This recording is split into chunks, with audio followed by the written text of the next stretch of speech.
Ngayong araw nga mga boss ay pumunta nga tayo dito sa Agus River. Pero bago yan ay dumaan nga muna tayo dito sa kilometer 90 para nga kumain. Ang kilometer 90 ang tinatawag na Little Baguio Botanical Garden.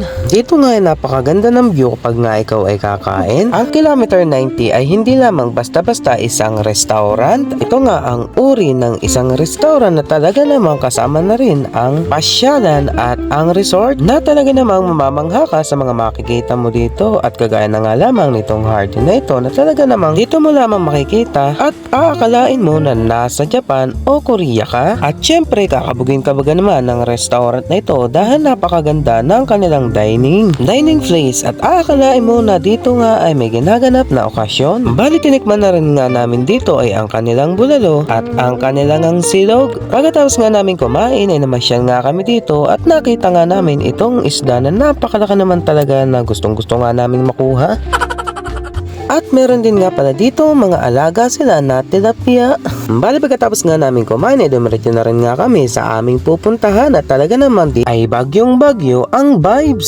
Sa mga hindi nga po pala nakakaalam ay dito nga po pala yung tinatawag na Marilake na gumitil sa ilang buhay ng mga motorista dahil ginagawang racetrack itong kalsadang ito. Bali bumiyahe nga kami ng 30 km mula doon sa kilometer 90 hanggang dito nga sa aming pupuntahan. Imagine 30 km na talaga namang pakurba-kurba na kung mahihiluhin ka ay wag mo na subukan na dumaan dito. Halos 5 oras nga kaming bumiyahe para lamang makita ang napakaganda Agus River na ito na tingnan nyo naman ang kulay ng tubig at green na green. Masasabi ko rin din talaga na napakalinis ng tubig dito at sulit nga ang aming ibiniyahe ng napakahaba. Ang pagkakamali nga lamang namin dito ay hindi kami nagdala ng pang swimming kaya naman nag-swimming na lamang ay ang aming mga paa.